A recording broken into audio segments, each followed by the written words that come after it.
में आपका स्वागत है। मैं हूं आपके साथ में हिमांशु दीक्षित। उत्तर प्रदेश के मुख्यमंत्री योगी आदित्यनाथ ने बांग्लादेश में हिंदुओं पर हो रहे अत्याचार के प्रति हिंदुस्तान के हिंदुओं को चेताया है। योगी आदित्यनाथ ने हिंदुओं को साफ साफ संदेश दिया है कि हम बटेंगे तो कटेंगे, हमें एक रहना होगा। जन्माष्टमी के मौके पर सीएम योगी का हिंदुओं को एकजुट रहने का साफ साफ संदेश है। आगरा में राष्ट्रवीर दुर्गादास राठौर की प्रतिमा का अनावरण करने के बाद सीएम योगी ने यह बड़ा बयान दिया। और इतना ही नहीं, सीएम योगी आदित्यनाथ ने कहा कि समाज, जाति, भाषा के नाम पर बांटने वाली ताकतों से सावधान रहना होगा। पहले आपको सुनाते हैं मुख्यमंत्री योगी आदित्यनाथ ने कहा क्या। राष्ट्र से बढ़कर के कुछ नहीं हो सकता, कुछ नहीं हो सकता।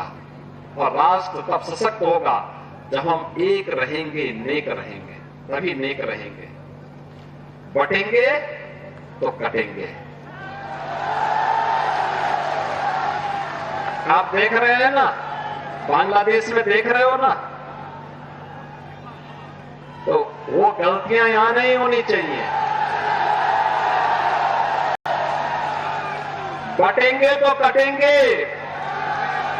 एक रहेंगे तो नेक रहेंगे,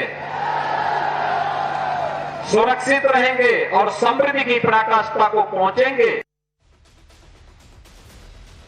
तो मुख्यमंत्री योगी आदित्यनाथ कह रहे हैं कि बटेंगे तो कटेंगे, एकजुट रहना होगा। देखिए, जो मेहमान हमारे साथ जुड़े हैं उनसे हम आपको मिलवाते हैं। हमारे साथ में धर्मगुरु अजय गौतम जी जुड़े हुए हैं, शिवानी दुर्गा जी हिंदू धर्मगुरु जुड़ी हुई हैं, यति चेतनानंद सरस्वती जी हिंदू धर्मगुरु हमारे साथ में जुड़ी हुई हैं, मौलाना साजिद रशीदी साहब इस्लामिक स्कॉलर है हमारे साथ में, फाजिल अहमद इस्लामिक स्कॉलर हमारे साथ में, और बिलाल भाई हमारे साथ में, बिलाल खान साहब राजनीतिक विश्लेषक जुड़े हुए हैं।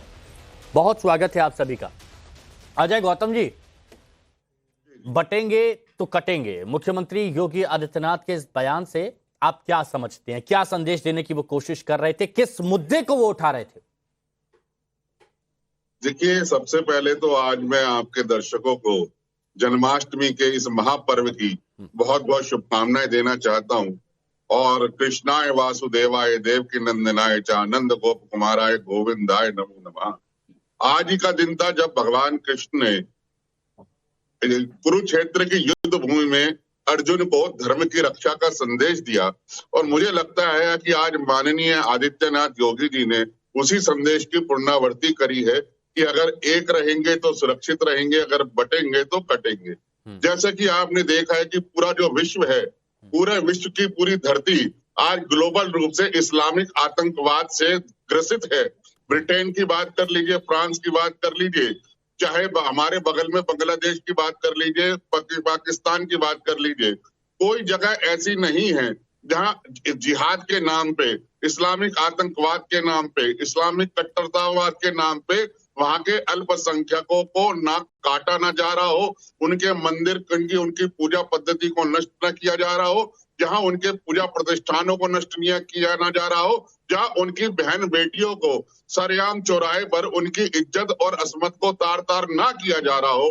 तो भगवान कृष्ण ने आज से 5000 साल पहले कुरुक्षेत्र के मैदान से जो संदेश दिया था, वही संदेश की पुनरावृत्ति आज हमारे माननीय योगी आदित्यनाथ ने हमारे देश की बहुसंख्यक आबादी को दी है। कि हमें एकजुट होके इकट्ठा रह के इस इस्लामिक आतंकवाद का, जिहाद का, गजवा हिंद का सामना करना पड़ेगा। ठीक है, मौलाना साजिद रशीदी साहब, सही समझे क्या अजय गौतम जी? जो योगी आदित्यनाथ समझाना चाह रहे थे मुख्यमंत्री योगी आदित्यनाथ, क्या वो सही समझा अजय गौतम जी? ये सब बेतुकी बातें हैं। एक बात बताइए, हिंदुस्तान में हिंदू 80% है और मुसलमान 20% है। यानी 20% से आप 80% को डराना चाहते हैं, ये कोई तुक वाली बात है? समझ में आती है? तर्क संगत है ये सिर्फ तुष्टीकरण की राजनीति है, देश में नफरत फैलाने की राजनीति है।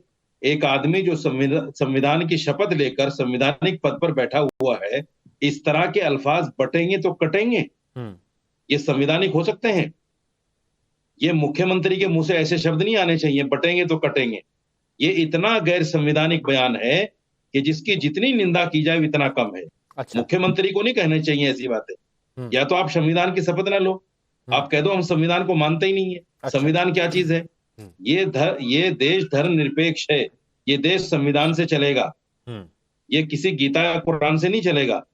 लोग बार बार कहते हैं शरिया से नहीं चलेगा, तो मैं कहता हूँ गीता कुरान से नहीं चलेगा, संविधान से चलेगा। अच्छा, अगर कोई आदमी इस तरह की बातें करेगा तो उसकी निंदा होनी चाहिए। पंडित अजय गौतम जी, आपको तो कम से कम निंदा करनी चाहिए थी इस बयान की। आपने इस्लामी फोबिया पर सबक देना शुरू कर दिया। जो तुम्हारे जहन में बैठा हुआ है इस्लामोफोबिया, वो निकल कर बाहर आ रहा है। और बड़ी बात मैं आप एक चैनल पे कहना चाहता हूं आपके, जितना आप लोग इस्लाम को क्रिटिसाइज करते हो, इतना ही लोग इस्लाम में आते जा रहे हैं। 13 बड़े प्रसिद्ध लोग जो बड़े बड़े उच्च चीजों पर पदों पर बैठे थे, वो इस्लाम में दाखिल हो गए। मैं आपको सबूत दे सकता हूँ। अच्छा, मैं तो कहता हूँ और ज्यादा निंदा अजय जी एक बात अजय जी एक बात सुनिए ना। ठीक है। अच्छा, पहले शांति से सब लोग बात रखेंगे। अजय जी एक मिनट, मौलाना साजिद रशीदी जी, अजय जी एक मिनट सुनिए ना, एक पॉइंट का जवाब दे देते हैं इनको। अजय जी, लेकिन वो वाला इस्लाम बांग्लादेश में दिखाई क्यों नहीं दे रहा? सवाल इतना सा है, इस्लाम के खिलाफ कहा इस्लाम की आड़ में जो कत्लो गारत हो रहा है आज बांग्लादेश में, उसमें बताइए ना। इस्लाम कहता है कि एक मासूम का कत्ल पूरी इंसानियत का कत्ल है, तो वो बताइए, वो इस्लाम के बांग्लादेश शेख हसीना के अंधभक्त थे, जो शेख हसीना। फाजिल भाई एक मिनट रुकिए, एक मिनट ये सवाल जवाब क्लियर होने दीजिए। प्लीज बीच में मत बोलिए, प्लीज बीच में कोई मत बोलिए, प्लीज बीच में। आपने देखा पंडित अजय गौतम ने भी इस बात को एक्सेप्ट कर लिया कि इस्लाम ये कहता है कि एक आदमी का कत्ल पूरी इंसानियत का कत्ल है। ये होती है इस्लाम की अच्छाई, जो दूसरों के मुंह से बोले, इसको कहते हैं इस्लाम। आपने खुद एक्सेप्ट कर लिया, मैं धन्यवाद अदा करता हूँ आपका। इस्लाम है मौलाना साहब, यही तो मैं धन्यवाद अदा करता हूँ आपका भाई। इस्लाम यही है, कौन से इस्लाम को मानने और मैं आपसे फिर कहता हूँ, सुनिए ना, ये अपने हिसाब की बात आप सुनते हैं क्या मौलाना साजिद रशीदी जी? बस जो आपको सुनना है वही सुनते हैं, नहीं जो आपको सुनना चाहते हैं वही आप सुनते हैं। वो तो ये पूछ रहे बांग्लादेश में जो हिंदुओं का कत्लेआम हो रहा है ये कौन सा इस्लाम है, वो ये पूछ रहे हैं। अरे भाई आप देश की फिक्र करो ना, देश महंगाई से जूझ रहा है, देश बेरोजगारी से। अब आप फिर आप अच्छा, अभी तो इस्लाम का आप जो गुणगान कर रहे थे, क्या पड़ी? आपसे ऐसी उम्मीद नहीं है, पाकिस्तान में क्या ऐसी उम्मीद नहीं है। आप बताओ ना, जो बांग्लादेश में। एक मिनट प्लीज शांत, प्लीज एक मिनट म्यूट करिए, शांत करिए। मौलाना साहब, अभी आपने इंसानियत की बात की, अब आप कह रहे हैं बांग्लादेश के, अपने देश की बात करो ना। बांग्लादेश में इंसान नहीं रहते हैं, बांग्लादेश में जो अल्पसंख्यक हिंदू है वो इंसान नहीं है, वहां पर इंसानियत गई बाढ़ में, आप ये कह रहे हैं? देखो, जिन लोगों की दोहरी मानसिकता होती है वो इस तरह की बात करते हैं कि अपने देश के मुसलमानों को गालियां देना और दूसरे देश के हिंदुओं को बगल में लेना। किसने गालियां दी? ये तो क्या हमारे देश में मुसलमान सुरक्षित नहीं है? हमारे देश में मुसलमान सुरक्षित है, हर कोई सुरक्षित है, हर कोई बहुत आजादी मिली हुई है। लेकिन वहां पर क्या हो रहा है? आज जन्माष्टमी के दिन मंदिरों को तोड़ दिया गया। कब्रिस्तान या पाकिस्तान बहुत बढ़िया कहा जाता है, हिंदुस्तान में रहना। शिवानी दुर्गा जी, नहीं ये आपकी सोच है। मोड़ा जा सकता। आप रोहिंग्या मुसलमानों का समर्थन बताओ, मैं बांग्लादेश के हिंदू का अरे गाय के नाम पे लिंच कर रहे हो, अरे और कह रहे हो सुरक्षित है। रोहिंग्या मुसलमान की, आप रोहिंग्या मुसलमान की वकालत करो तो ठीक है, उसके लिए ये भारत का एग्जाम्पल मौलाना साहब ने दिया। एक मिनट रुक जाइए, सुनिए जल्दी से आगे बढ़ता हूँ। भारत का एग्जाम्पल सुनिए ना, भारत का एग्जाम्पल मौलाना साहब ने दिया, साजिद रशीदी जी ने दिया कि भारत में 80% हिंदू हैं, 20% मुसलमान हैं, और यहाँ पर हिंदुओं से ऐसी बातें की जा रही है, एकजुट रहने की, मुसलमानों को डराने की बात की जा रही है। असम हो, बांग्लादेश हो, वहां पर देखिए डेमोग्राफी कितनी तेजी से चेंज हुई है। मुस्लिम आबादी लगातार तेजी से बढ़ रही है, हिंदू आबादी तेजी से लगातार घटती जा रही है। हिंदुओं का पलायन हो रहा है, अपनी जमीन जायदाद सब छोड़कर भाग रहे हैं कि परिवार के, अपनी बहन बेटियों की जान बचा लें। बांग्लादेश में ऐसा हो रहा है, असम में भी ऐसा हो रहा है, खुद मुख्यमंत्री वहां पर कह रहे हैं। शिवानी दुर्गा जी, मौलाना साजिद रशीदी साहब कह रहे हैं कि ऐसा कुछ नहीं है। इस तरह के बयान देना बेहद दुर्भाग्यपूर्ण है, ये बेहद गलत है, माहौल एक गलत बनाने की कोशिश की जा रही है। लेकिन आप क्या समझती हैं मुख्यमंत्री योगी आदित्यनाथ के बयान से? हर हर महादेव और जन्माष्टमी की आप सभी को बहुत बहुत बधाई। अजय जी और चेतना दीदी, आपको बहुत बहुत नमस्कार। धन्यवाद। अरे हम लोग क्या दुश्मन है क्या कि हम लोग को नमस्कार नहीं करेंगे? देख लीजिए, यही फर्क, यही दिक्कत होती है। शुरुआत में सभी को बोला। हिमांशु जी देख लीजिए, सुनिए ना, शुरुआत में उन्होंने हम लोग को नहीं नमस्कार कर रही है। शुरुआत में उन्होंने सभी को बोला जन्माष्टमी की सभी को शुभकामनाएं, तो आप सभी में आते हैं ना। और बाबा इनका नाम लेके बोला। अब हो सकता है उनका व्यक्तिगत उनके खास संबंध हो। हम सब नमस्ते तो हम सब एक दूसरे को करते हैं। हाँ ठीक है, बताइए आगे कंटिन्यू। शिवानी जी, शिवानी जी पर्सनल, इनका नाम है फाजिल जियादी। हाँ एक मिनट, हाँ बोलिए शिवानी जी। मैंने अभी सुना और दुर्भाग्यपूर्ण तो इनके स्टेटमेंट्स हैं कि ये कहते हैं कि 20% मुसलमान हैं और 80% हिंदू हैं। तो ओवैसी जी किस श्रेणी में आते हैं जो कहते हैं कि जब योगी हट जाएंगे और जो मोदी जी जो पहाड़ों में चले जाएंगे तब इन हिंदुओं को कौन बचाएगा? तो वो ओवैसी किस इसमें आते हैं कैटेगरी में, वो भी कृपया क्लियर करें। आपके धर्म के मजहब के लोग ये बोलते हैं कि हम काट देंगे, मार देंगे। हिंदू अगर रामायण चलाए, हिंदू अगर लाउड स्पीकर से हनुमान चालीसा चलाए, उसे जाकर के काट आते हैं, तब योगी मुसलमान है जो कोई शब्द नहीं निकलता। प्लीज प्लीज आप बीच में मत बोलिए। क्या कह रहे हैं? बीच में मैं नहीं चाहूंगी कि आप बोले।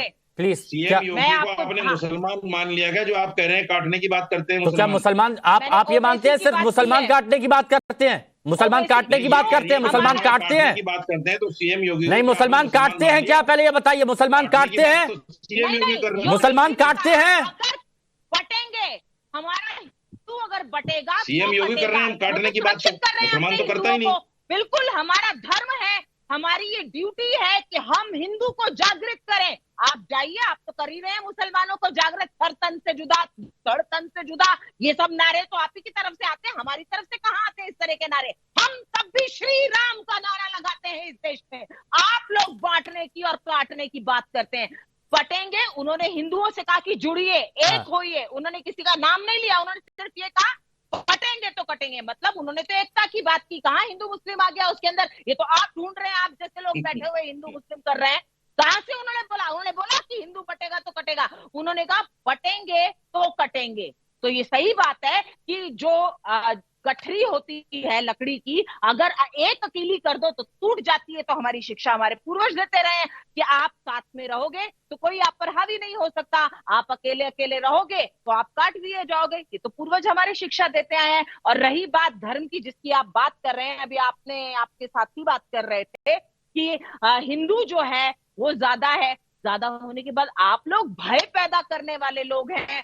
आप संविधान की बात करते हैं, क्या वक्फ बोर्ड का जो है नियम ये संविधान में लिखा है कहीं कि जाके दूसरे की जमीनें हड़प लो जबकि वो तुम्हारी ना अच्छा, हो? वक्फ पर इस पर बात नहीं हो रही, लेकिन आपने जो बात कही इस पर जान लेता हूँ। फाजिल अहमद साहब बोलेंगे, कुछ भी बोलेंगे बैठकर। नहीं, फाजिल अहमद साहब, फाजिल अहमद साहब, you are only the literate one here.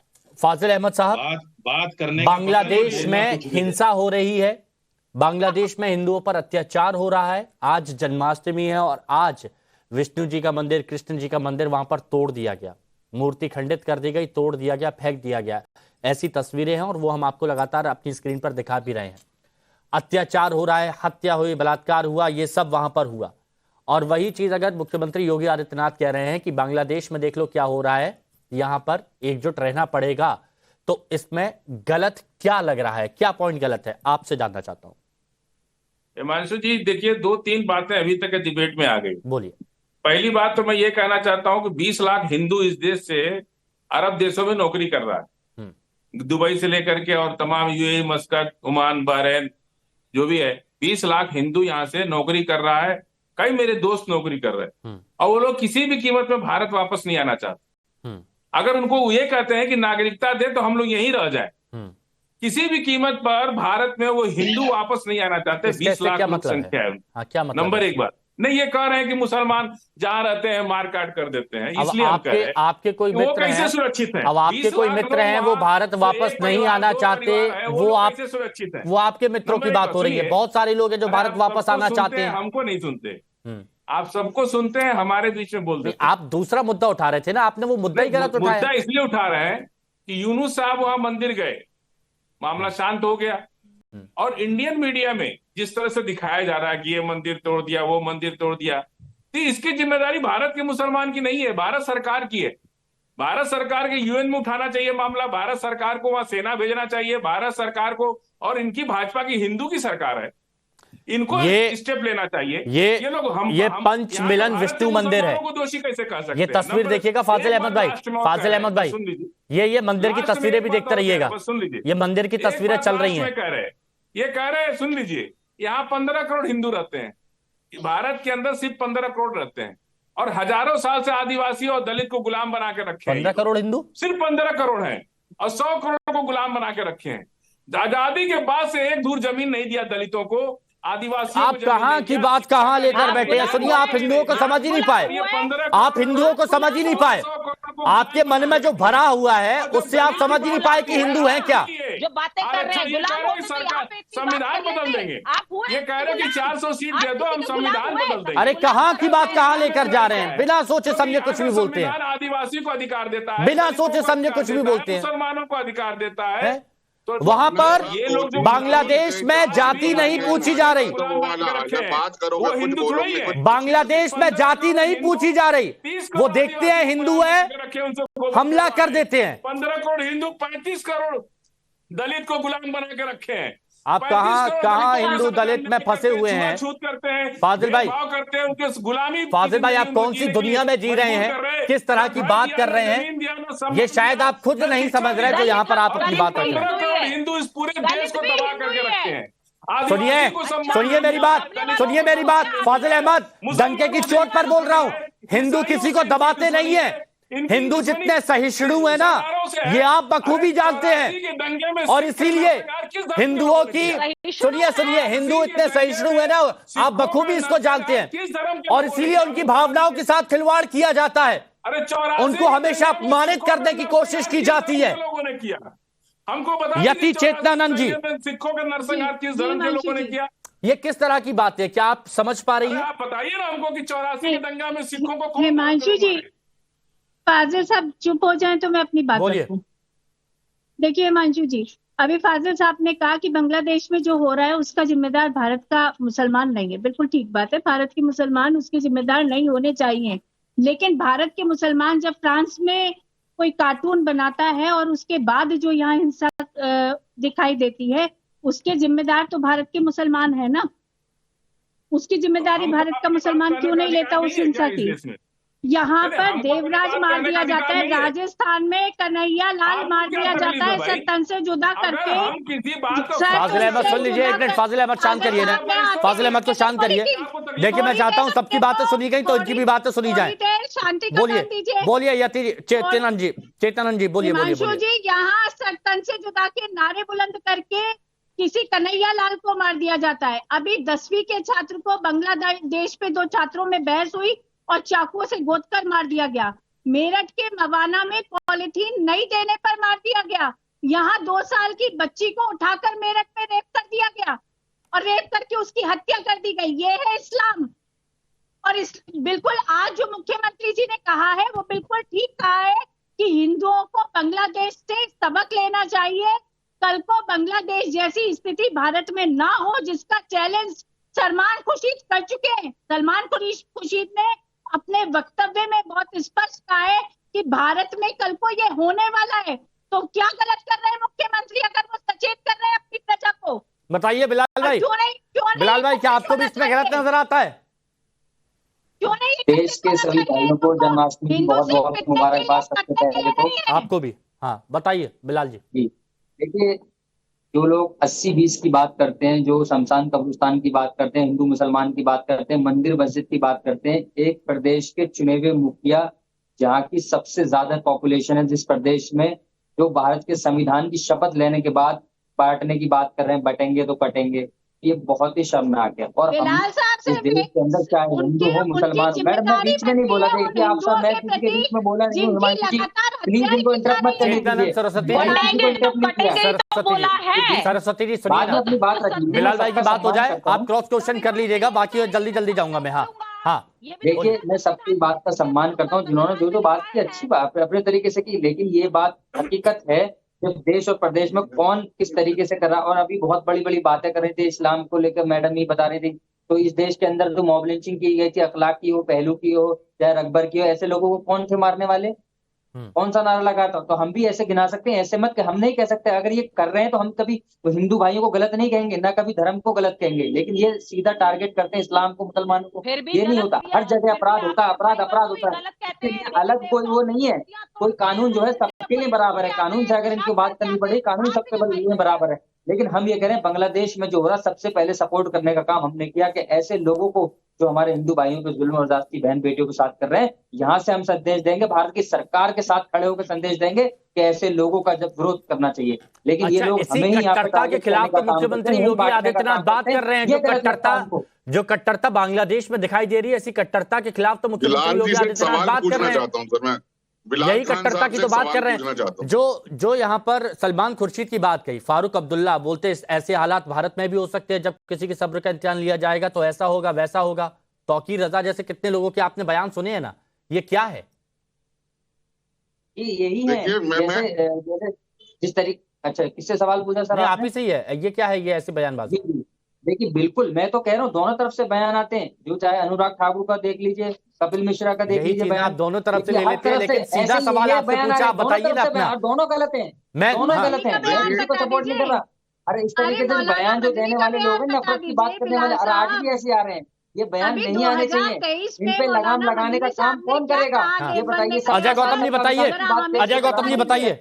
लेकिन नहीं, सबका साथ सबका विकास की बात। नहीं, अब देखिए मैं इनका दोगलापन में बताता हूँ, दोगलापन में महिला को एमएलए बनाया हो, किसी को ये कहते हैं कि 57 देश है मुसलमानों के, और पूरे देश का जो मुसलमान किसी भी देश में क्यों ना रहता होगा वो इनका भाई है, और उसके साथ जो भी कुछ होगा उसको लिए प्रोटेस्ट करना इनकी जिम्मेदारी है। ठीक है, तब तो इनका नजरिया है ये।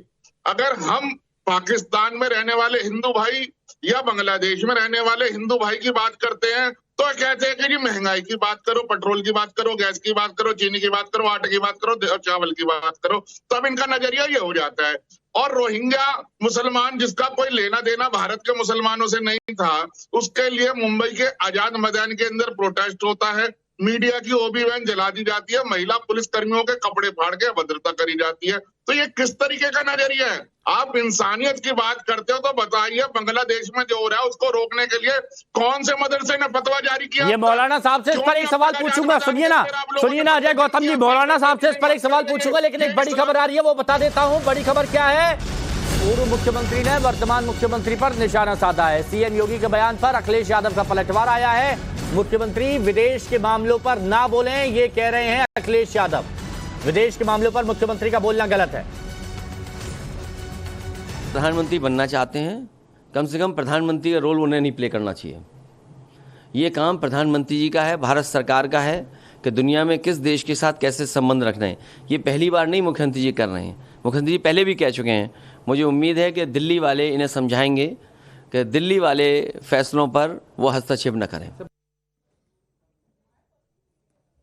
तो चलिए, बीच में क्योंकि अखिलेश यादव की तरफ से पलटवार किया गया था तो वो यहां पर सीधे सुना दिया। अब अजय गौतम का जो सवाल था, अजय गौतम जी का, वो मौलाना साहब बता दीजिए कि कहां पर ऐसा कोई फतवा जारी किया गया है, या फिर जो प्रबुद्ध जो मौलाना है, उलेमा है, ये सब लोग एकजुट हुए हों और सब लोग एकजुटता के साथ कहा हो कि बांग्लादेश में जो हिंदुओं के साथ अत्याचार हो रहा है वो तुरंत रुकना चाहिए और हम हिंदू भाइयों के साथ में हैं। वहां पर जो भी कट्टरपंथी कर रहे हैं गलत कर रहे हैं। कब बोला गया ये? देखिए, जिस दिन से बांग्लादेश में ये प्रकरण शुरू हुआ, जितने भी मुस्लिम पैनलिस्ट हैं तमाम के तमाम इसकी निंदा कर रहे हैं। एक आदमी ने ये नहीं कहा कि बांग्लादेश में जो कुछ हो रहा है सही हो रहा है, सबने निंदा की है। नंबर एक। दूसरी बात, आप मुझे सिर्फ ये बताइए, जिस औरत की वजह से बांग्लादेश में मौलाना साहब, फिर आप कहेंगे कि मैं आपको बीच में टोक रहा हूँ। मौलाना साहब, मैं आपको नहीं टोकना चाहता, सुनिए ना, सुनिए मौलाना साहब, मैं आपको नहीं टोकना चाहता।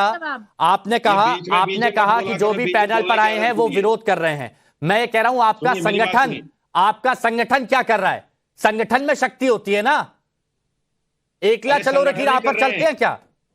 हम सारे लोग संगठित हैं। हाँ, अभी तो एक बयान। अरे तो वो संगठन एक साथ आकर क्यों नहीं बोलते हैं? अलग बयान देते हैं, अलग अलग होते तो अलग अलग बयान देते हैं ना। सारे लोग संगठित हैं तो एक बयान दे रहे हैं कि बांग्लादेश में जो हो रहा है वो गलत हो रहा है। तो इतनी कट्टरता वहां पर कैसे आ गई कि हिंदुओं पर इतना अत्याचार हो रहा है?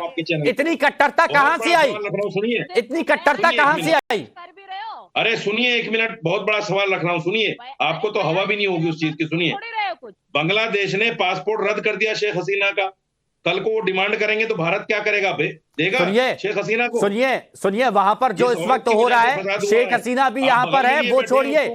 मैं ये कह रहा हूं वहां पर जो हिंदू हैं उनको सुनिए ना, इतनी कट्टरता कहां से आई कि उनको इतना प्रताड़ित किया जा रहा है, उनकी बहन बेटियों को उठाया जा रहा है। आप डिप्लोमेसी कर लीजिए, आप शेख हसीना पर आ जाइए, वो भारत हैंडल कर लेगा। आपकी विदेश नीति गलत है। वो विदेश नीति के लिए हमारे विदेश मंत्री एस जयशंकर हैं। आपकी विदेश नीति गलत है। आपको विदेश नीति नजर आ रही है? यहाँ पर मुद्दा क्या चल रहा है? यहाँ पर मुद्दा क्या चल रहा है कि इतनी कट्टरता कहां से आ गई कि चुन चुन के पूछा जाता है ये हिंदू है। अगर हिंदू है तो जाति नहीं पूछी जाती, कत्लेआम कर दिया जाता है, उनका जमीन जायदाद छीन लिया जाता है। अरे भाई साहब, एंकर भाई साहब, वो बात नहीं करते आप। यहाँ पर आप डिप्लोमेसी करने आए हैं, यहाँ पर आप विदेश मंत्रालय की बात करने आए हैं। आप जैसे लोगों हम जैसे लोग हक की बात करते हैं, और जब आपसे बोलते हैं ना कि आपका समूह संगठन कहाँ गया, तो इस वक्त आपका संगठन ना जाने कहां पर गायब बैठा है जब हिंदुओं की बात आती है तो। और वैसे तो खुलकर सब लोग सामने आते हैं। बहुत बहुत शुक्रिया सभी का हमारे साथ जुड़ने के लिए।